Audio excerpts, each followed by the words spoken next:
Hey everybody, it's Party Elite with a beginner's guide to Total War Warhammer. The Witch Hunter is a hero unit for the Empire. A missile specialist at 700 points, his stats and abilities make him worthwhile for very specific scenarios.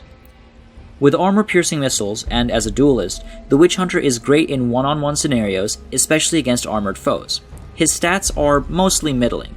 Good leadership, excellent missile damage, and amazing weapon strength, albeit with low melee attack and defense stats, and nothing else really stands out. So how does one use the Witch Hunter? Combining his two abilities, you use him to take down enemy lords. Slippery gives a hefty boost to speed and acceleration, giving him the ability to avoid melee with some good jogging. And Accusation is an excellent direct damage spell that gives you the ability to destroy enemy heroes and lords from range. Have you tried taking somebody like Grimgor Ironhide with infantry? It never goes too well. Even units with decent leadership break, or at least suffer extremely heavy losses while causing minimal damage. Overall, a waste of lives and money.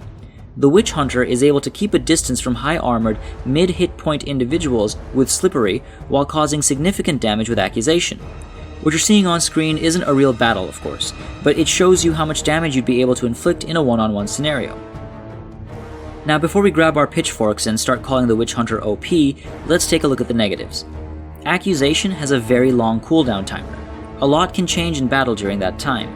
So when the enemy has multiple powerful individual units, you have to really focus down and commit. As a missile specialist, the Witch Hunter does well from a distance, but with a gun, it means he can't stand behind your lines and shoot into the enemy from protected space. And finally, if engaged in melee, your Witch Hunter will die faster than you can say burn the witch. Cavalry is a serious concern as well, and so are flying units. Neither of these can be outrun, so your Witch Hunter needs his flanks protected. A personal bodyguard, if you will. And just as he's strong against individuals, he's useless against large groups, and he also performs poorly against large units, like giants, because of their high HP. Now that's a lot of negatives, but if you can protect your Witch Hunter and use him behind your lines to support units engaged by an enemy lord or hero, you can quickly take them out, and do serious damage to enemy leadership.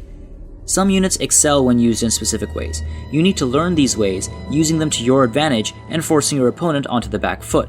And that's what being a great general is about.